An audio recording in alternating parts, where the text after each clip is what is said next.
This is the JJO Morning Show podcast with Johnny and D. Listen, rate, subscribe. Man.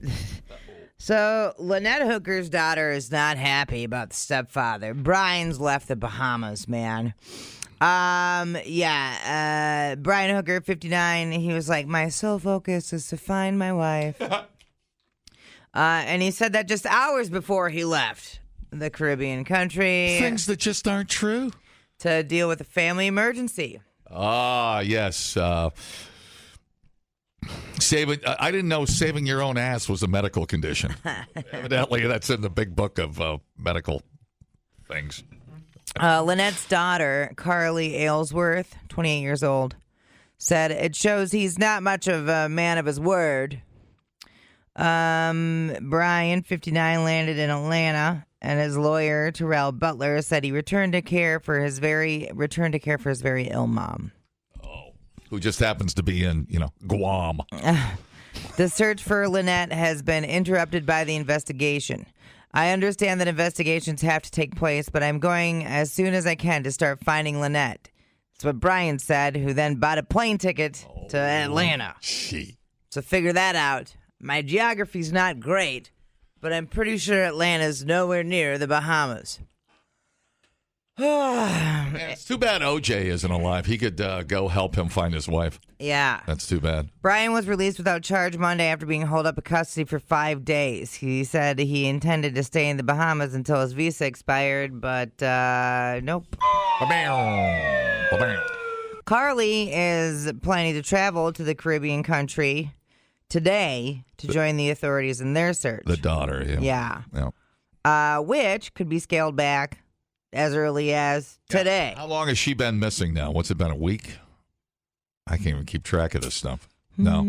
Seems like a week. It feels like a week. If not a little longer. Let's see. If not a skosh longer, Biatch. A skosh. I'd have to go look. Whatever. But she's shark food, so don't worry about it. It's been over a week. He made sure of that. Over a week. Yep. He didn't look very long. I'm very tired. I'm done. Tired now, getting sleepy.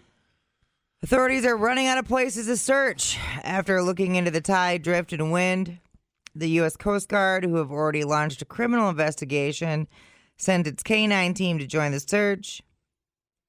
I don't know. Are they swimming? Brian has always claimed his wife, 55, just fell right overboard from the couple's dinghy, and they were during a late night trip back to their yacht. Their yacht is named Soulmate.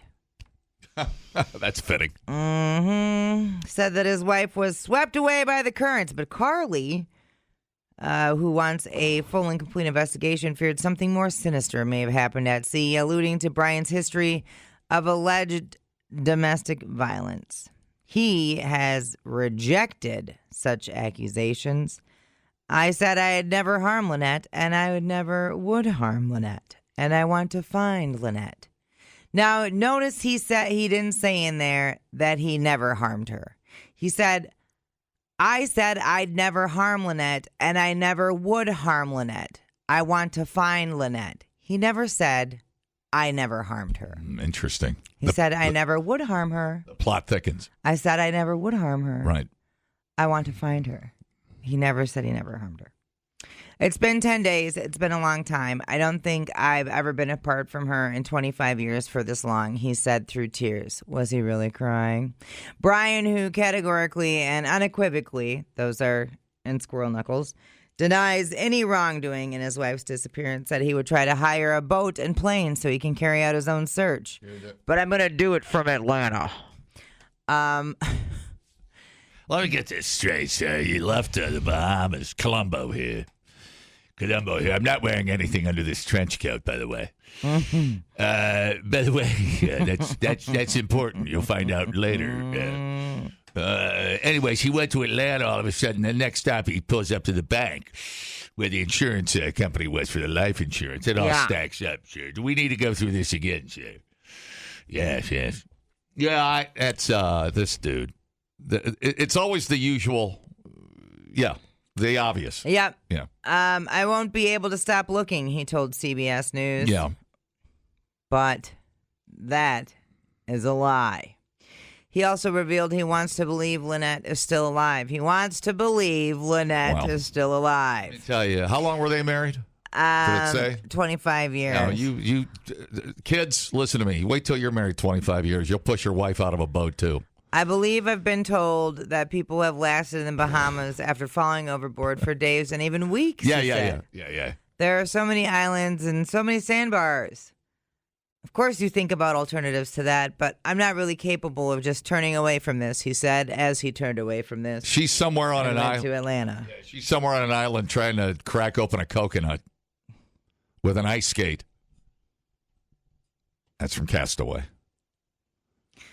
Okay. Sometimes the obvious answer is the obvious answer.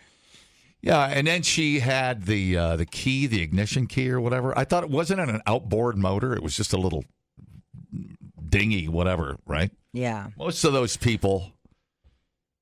I was thinking of my dad, and he always he had the little floaty thing on the key. Right. So, and it never.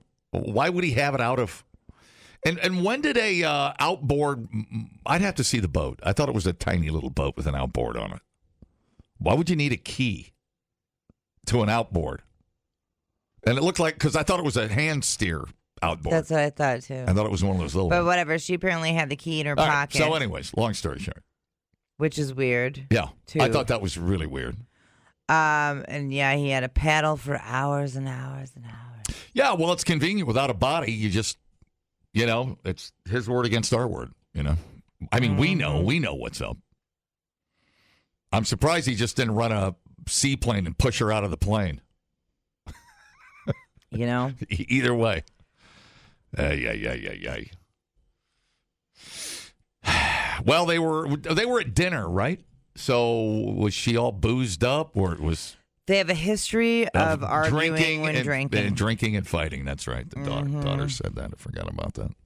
And she said it was a volatile relationship. No life. It was only a matter of time. No life vest. And for whatever reason. Yeah, I don't know. That's I don't know. You got to live with it, I guess. They need the body. They need to cut open every shark from San Juan to the Bahamas. Well, it used to be if there's not a body, you have a hard time getting charged, right. But that's not really the case so much anymore. Right. So something literally smells fishy. Yeah. Well, check the life insurance policies. I'm sure they are checking his phone and his search history and whatever else. Yeah, it all seems. It's always the same story. Yeah. These dildos are almost always chatting with somebody. There's another woman or a life insurance and a life insurance. Right, 100%. He's got some chickie tucked away up in Muskegon. I'm telling you. Right. So it's the same effing story. Possibly Traverse City. I'm not sure. It's lovely. Lovely in the spring in Traverse City. It really is. Okay. Anyways, what a weenie. Can't. I can just spot a weenie a mile away. The second the story broke. I didn't even need to know. All I needed was a headline. I could have tapped out, and 100%. This case would have been solved. I read the first 3 sentences. I was like, this asshole threw his wife overboard. I remember right when you said "bah." You said "bah." I said, "Stop." Remember when I stopped you? I said, "Guilty." I was like, what are the odds that she fell overboard? What are the odds? What are the odds? I mean, that's pretty bad luck if she just fell overboard. Right. I mean, if you were with somebody and they fell overboard, would you paddle in or would you paddle around until you maybe found a body or somebody screaming? Yeah, I mean, the odds are higher that I would lose the oar trying to, go out and have them grab the oar, you know what I'm saying? Right. I don't know. And if the waters were really that rocky in your dinghy, wouldn't y'all have your life jackets on? I don't know. Whatever. Love, full of murder and mystery. Come aboard. I've got a chainsaw on my dinghy. I'm going to chainsaw your head off. Crazy bitch has been bugging me for 25 years. What was I going to say? In 2024, 60% of all intentional female homicides were committed by intimate partners or family members. There you go. 60%. So, there you go. I don't know if I could keep it together. Even just the act of murder, clunking somebody over the head. Right. I mean, you got to live with that, man. I don't know. I guess maybe the booze made him a psychopath. Who knows? Who knows, man? Yeah. Were they in the open ocean or like a lagoon? Sounds like they were kind of out in the open. It sounds like it. I saw the map of the thing from the restaurant to the wherever they lived. Oh, I didn't see It wasn't that. that far. I just didn't know whether they were on an intercoastal type lagoon or open ocean. Okay, let's see. In the U.S., the gender-based killing of women, femicide, often thought of as an issue affecting low-income countries. This cannot be further from the truth. A study on female homicide victimization among 25 populous high-income countries found that 70% of all cases occurred in the U.S. Wow. To put that in perspective on a global scale, the U.S. ranks 34th for intentional female homicides at a rate of 2.6 killings per 100,000 women. Holy cow. Moreover, in the U.S., almost 3 women are killed by an intimate partner every day. Yikes. Of all female homicides in 2018 in which the victim-to-offender relationship could be identified, 92% of victims were killed by a man they knew. 63% were killed by current husbands, boyfriends, or ex-husbands. These staggering statistics demonstrate the misogyny behind violent deaths. In the United States, like in so many countries across the world, women are being murdered because they are women. Yeah. Well, unless he thinks like, the whole world is out to get him and he's like, well, it doesn't matter what I do, I'm not going to be able to clear myself. So I'm just not going to, I don't care what it looks like. I'd stay out of the Bahamas if I was him. I mean, he's probably not going to be very welcome there. Damn, dude. He's it's just, there's the route. He's like OJ. He's like, I'm going to take a boat trip every spring and go try to find my wife. Oh, so they were drinking. Yeah, oh, yeah. They were drinking. Yep. There's the route. Dude, God, she didn't go overboard far after, did she? I've watched enough Dateline. I know how this crap goes. Oh, yeah, 100%. I know all of this stuff. Rogue Wave, right. Perfectly calm night. Now I know how everybody felt on the Poseidon Adventure. Why did he go so far all the way across there? Like, he went all the way across that route instead of going towards the yacht. Yeah, they just need to find the body. They need to drag for the body. That'll solve it. And the daughter is 1,000% sure this guy's a piece of crap. So add it all up. Just do the math, man. Yeah. Just do the math. Do the math, bro. I'm sure more will come out. Yep. Guilty. Jeremy said there's no way that lady had that key without a struggle. Sure. Is that why she fell overboard with the key? Because they were struggling? Yeah.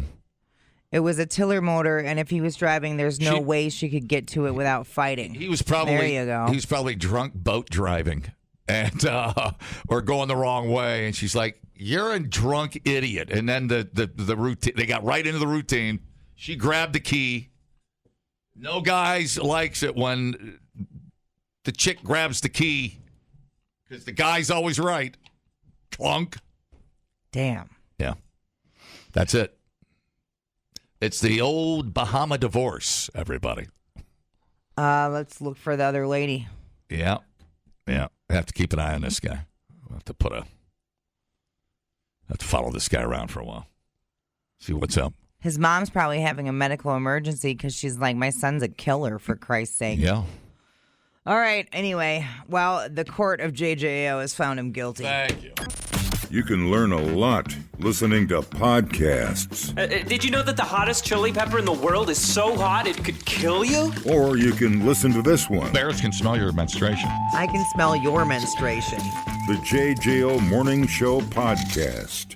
Johnny and D, nowhere but JJO. Today's National High Five Day. Today's the day that you got to give out all the high fives you can. High five. Because it's National High Five Day. High five. Give him a high five. High five. It's National High Five Day. High five. If you really want to get crazy, go for the double high five. High five. Happy National High Five Day. Don't leave me hanging. Boom. Mic drop. Let's go.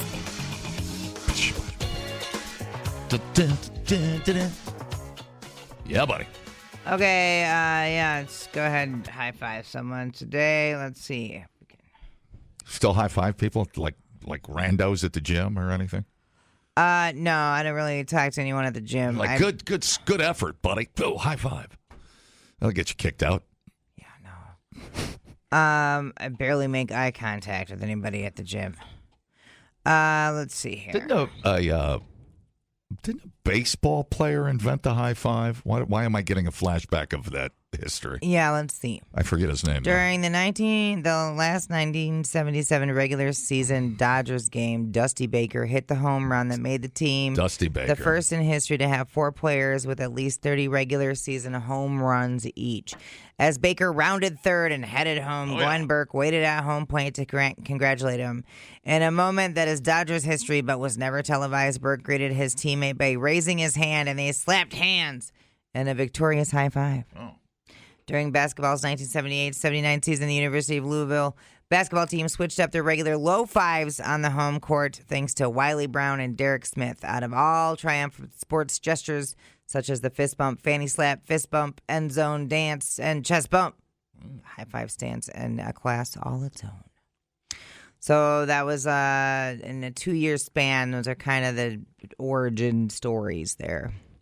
So not the first people to slap hands, just the first time we all collectively said, that's neat. That's neato.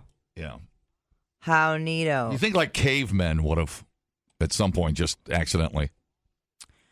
Yeah. I don't So know. Who now knows? this origin story here, and this is from Wiki. Says the use of the phrase as a noun has been part of the Oxford English Dictionary since 1980 and as a verb since 81. The phrase is related to the slang "Gimme 5," which is a request for some form of handshake. Variations include "slap me 5," "slip me 5," "give me some skin," and with 5 referring to the number of digits on a hand. The high five originated from the low five, which has been part of African American culture since the 1920s. The exact transition from a low five to a high is unknown, though many theories exist about its inception. Magic Johnson once suggested that he invented the high five at Michigan State, presumably in the late 1970s. Others have suggested it originated in the women's volleyball circuit in the 1960s. And then it goes on to the Glenn Burke and Dusty Baker stories. So there you have it. High Five Day. Yeah, you just know that somewhere in the sands of time, 2 duders slapped their hands together and had no idea they were, Otherwise, the volleyball, women's volleyball. Yeah, The other one. yeah, it's undocumented history. I'll go ahead and give the nod to the fellas there in '77, but it's not real. Nothing's real. You get the ceremonial accolades, but deep down, you got to pay tribute to like George Washington, probably. Thomas Jefferson. Thomas Jefferson probably bought 10 more slaves, and then high-fived the guy that dropped them off in a boat, and off they went. Speaking of which, it's National Auctioneers Day. That all tied together pretty well. It kind of did, didn't it? Celebrated on the 3rd Thursday of April, so here we are. I don't know. Have you gone to an auction lately, John? Are you an auction person? I I like auctions. Yeah. I haven't been to one in an estate sale or anything for a while. How about you? Do you go to those? No, but eBay. I'm on eBay. Well, that's Doesn't really count, does it? made me laugh. I was at a garage sale. It's the closest I get. Would it be funny if you turned into an auctioneer at your garage sale and everybody would be like, what That'd be awesome. effing cuckoo these people are? Yeah, totally. You got like a Harley shirt like we had our garage sale in Windsor there last summer. Yeah. Guy stole my VCR, by the way. Never brought the money back. And then That's a lie. he's walking out the driveway with my VCR worth $5, and I'd be like, "Oh, give me $5.50, give me $5.50, $5.75, $5.75, $4.75, $4.50, $4.50, $4.50, $5.10, $5.10, $5.10, $5 sold." The earliest evidence of auctions date back to 500 BC, when the annual marriage auctions were organized by the town and bids were placed on the women folk. Oh, that's like the movie Taken. Historically, livestock, artworks, and even the entire Empire of Rome have been put up for auction. Throughout the Greek and Roman empires, the practice of auction gained massive prominence, although it declined in the 18th century. The annual recognition is the initiative of the National Auctioneers Association. As per the NAA, professional auctioning sells more than $250 billion in goods and services each year. The auctioneers are responsible for the safe, successful, and efficient auctioneering process. Since 1949, NAA has been the national representation of thousands of working professionals in the country. The association conducts educational programming and provides resources to its members. Oh, yeah. Yeah, that's pretty cool, isn't it? So I don't know. Are we running out of auctioneers? It doesn't seem like that. Auctioneering seems like being a news an anchor on at a TV news desk. Doesn't look that hard. It is. It's not. You tried auctioneering. I just did it. You weren't very good at it. Are you kidding me? I had Paul reaching for his wallet over there. What, Right. are you crazy? Do you take credit cards? It's not that tough, dude. I bet you could do it. Try it once. We did try it on air. It's not easy. Let me hear you sell me my fart sound effect machine. No, Here, sell me I this. can't do it. Hold on. I need to. Why is it so hard? Because You're overthinking it. No, because there's a skill set to it. You can't just do it. Here, let's see. Give me PC2. Here, I'll sell you this pen. Give me PC2. School, I made an instructional video, and little did I know at the time it was going to go viral.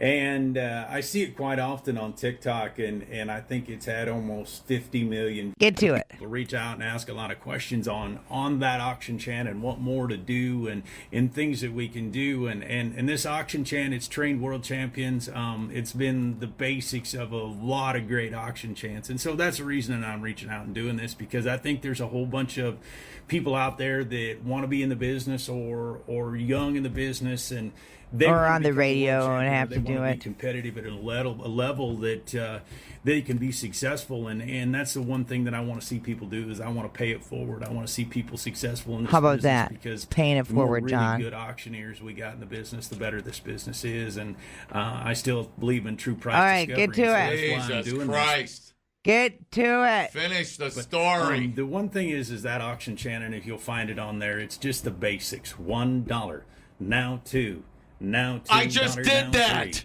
$3, $1. No, you didn't. I just did what he just said. Down $2, down $3, It's $1 down $2, down $2, down $3, $1. Shut him. Now Watch. $2. Watch this. Got me a pen, now 50 cents, now 50 cents, now 55. Why carry an ugly pen? This pen will blow you away. Write your name, draw little doodles. I got a pen, 250, 250 now, 255 now. Oh, 255, 255 once, 255 twice. I know you're going to shove this pen up my ass when this is over. Two sold, It's 255. going in your jugular, actually. I just did it. Trying Stab him in the neck Oh with a my pen. God. Auctioneering is the easiest thing on earth.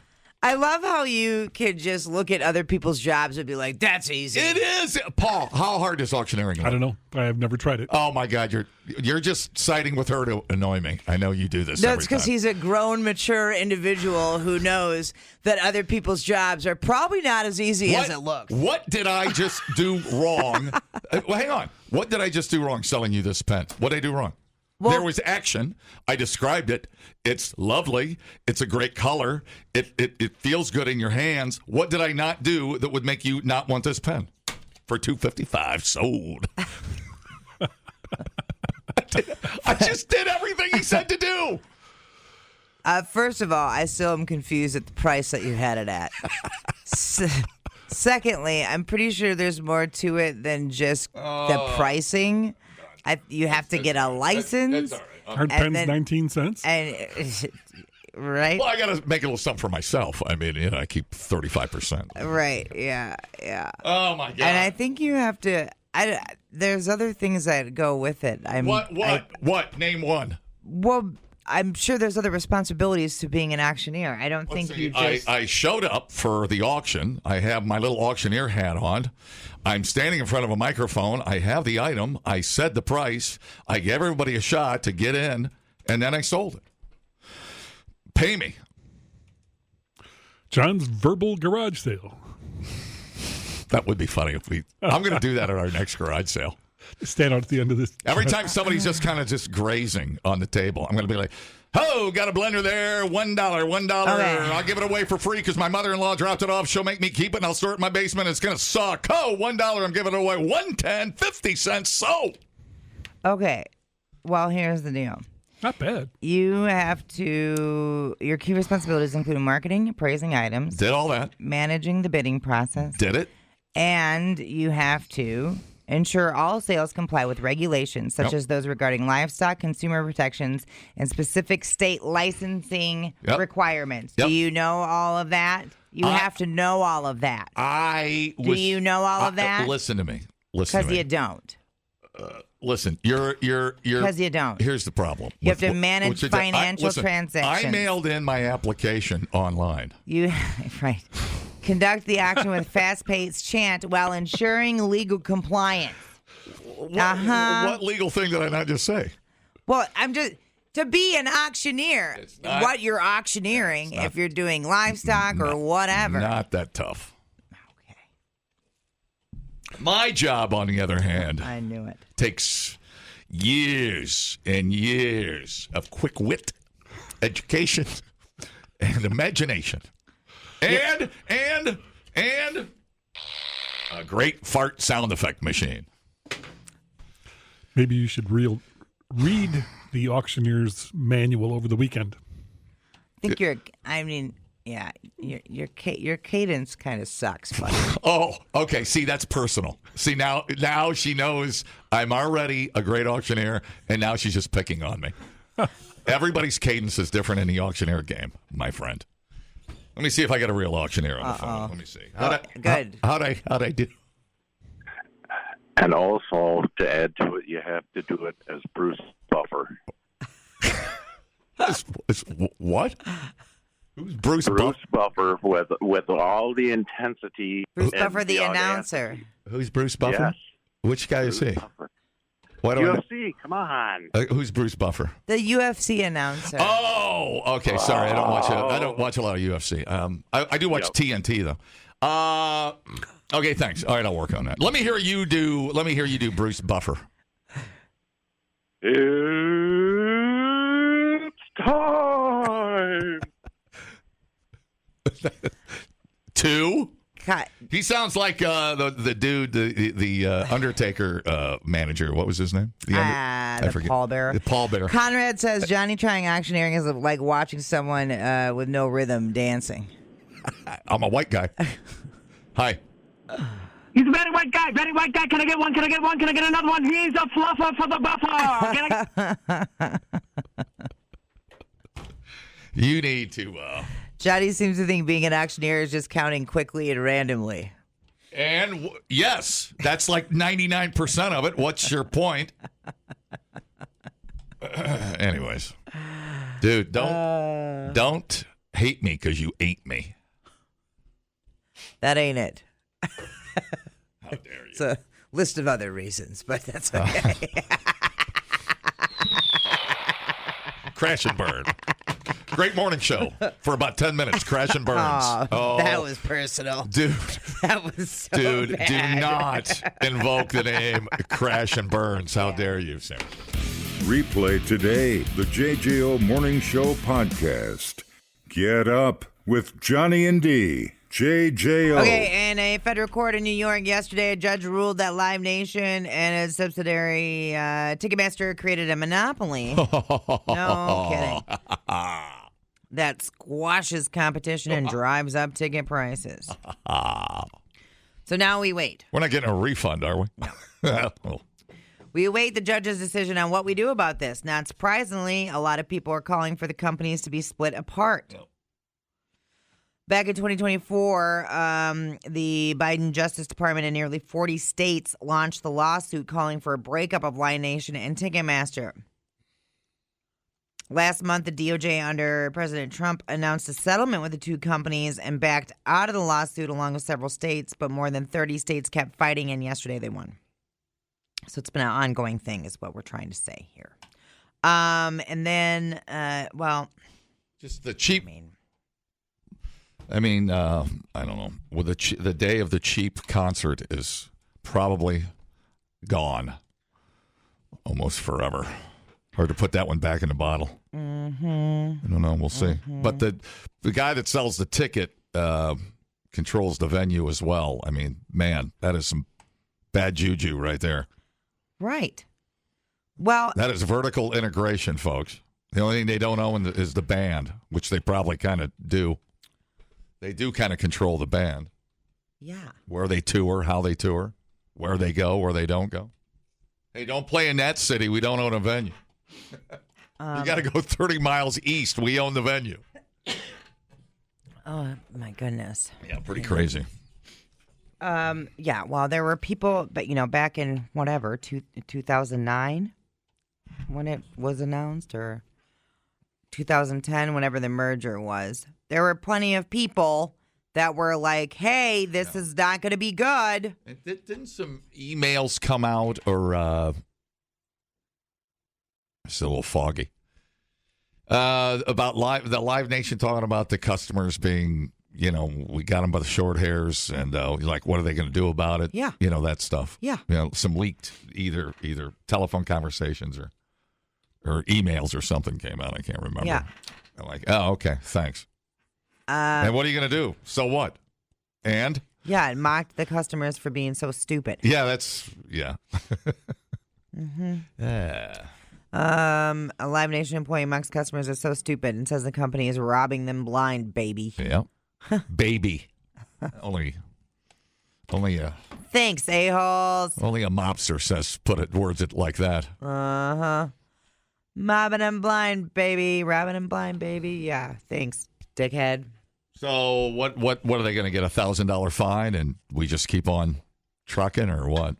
Well, that's what we don't know yet. Did it say what the options are? Ultimately a breakup, but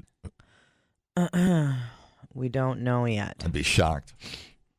Let's see. Judge decides the penalty. See, this is yeah. Anyways, this is where special interest comes in. This is why people want to get into politics. They get paid off to keep things like this going. So, Live Nation. Oh my God, it's a cartel. It's flat out a cartel. Call it what it is. Live Nation had already agreed to some concessions far less severe than a breakup, which included ending booking agreements with 13 amphitheaters across the country and opening its remaining amphitheaters for all other concert promoters. See, that was the thing. They own the venues. They own the billboards. They own, right? Like, it's like everything. The ticketing, the everything. So Live Nation also agreed to another extension to the consent decree that had already entered when Live Nation and Ticketmaster merged, which stipulated that Live Nation couldn't withhold concerts from venues that used other ticketing providers than Ticketmaster.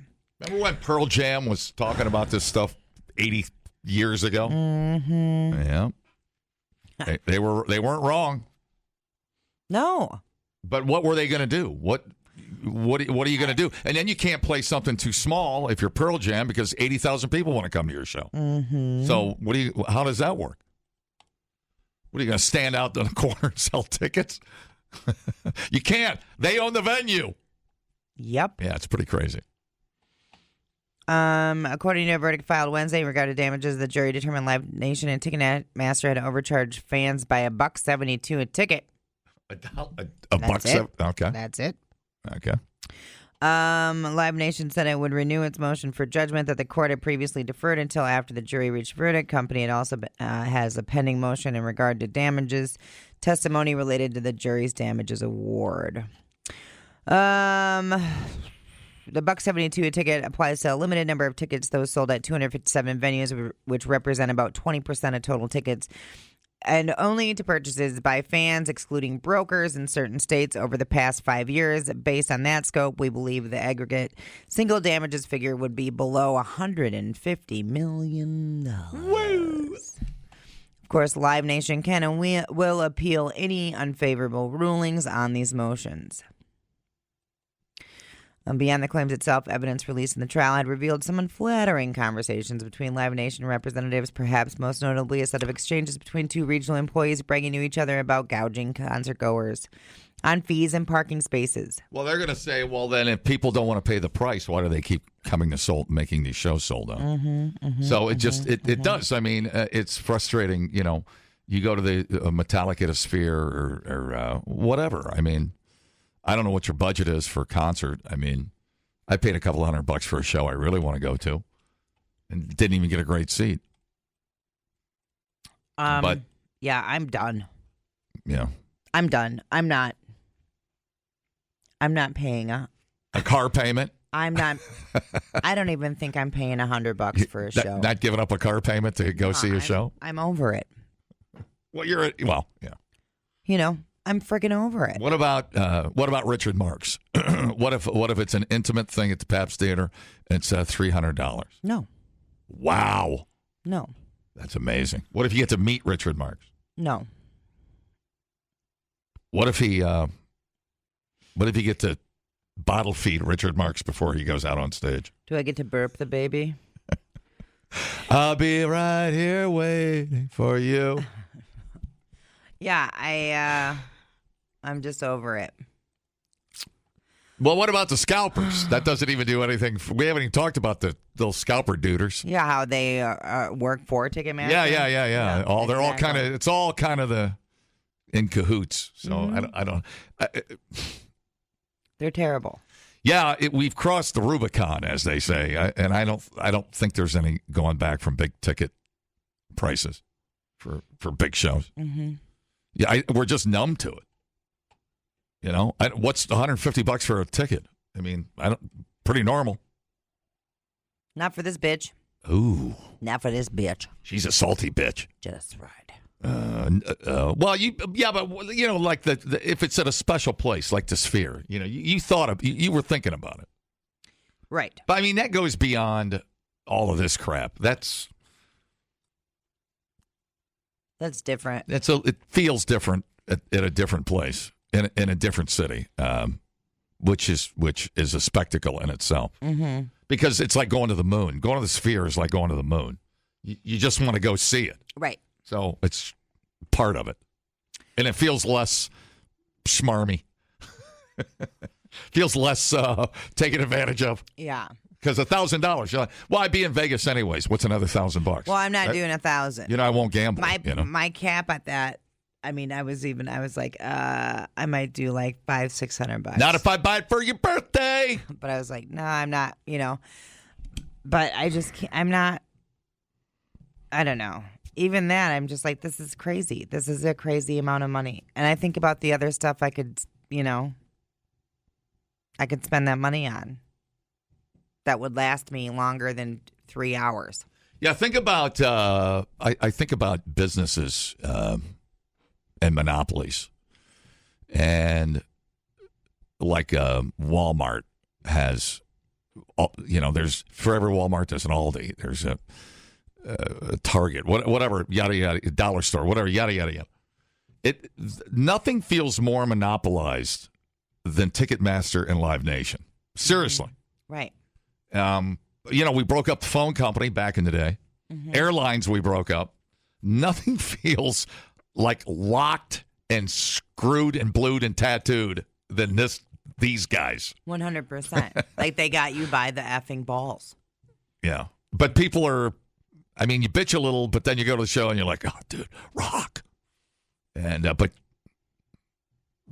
it's got to limit the amount of shows you go to. Well, right. And I think there's a shelf life on that. I think you're going to reach a point, and I think we're approaching it because everybody's paying so much for everything else where you're going to get tapped out, where you're like, I'm not paying that. I'm not going. Because it's not just the $150 ticket price, right? It's parking. It's your $7 water. A hotel. It's your, right. It's your babysitter. It's your, whatever, your dog sitter. It's your, it's all of these things that go along with it. Taking a day off work, whatever. Right. Yeah, it's a ton. That now you're at. Dinner. For your concert, you're at a $700 night. I was going to say 1,000, but you know what I mean? Right. It's like taking a family of four to a football game. Right. To an NFL game. So it's just becoming this crazy thing now where you just can't. It's just not manageable, which is I used to go to friggin' $10 shows. Where's the $10 show at? I'll tell you who's going to play you a $10 show. Tantrics down at the Annex. They might show up, they might not. That doesn't guarantee they'll show up. Part of the fun.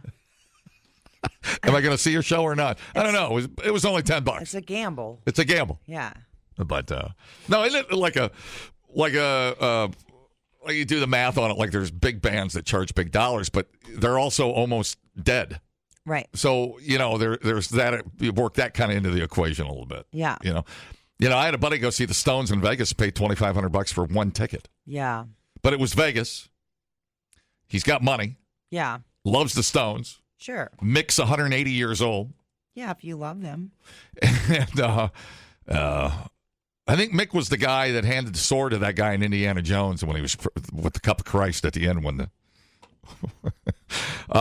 was one of the three brothers, I think, that walked out of the desert. But, so there's a little bit of that.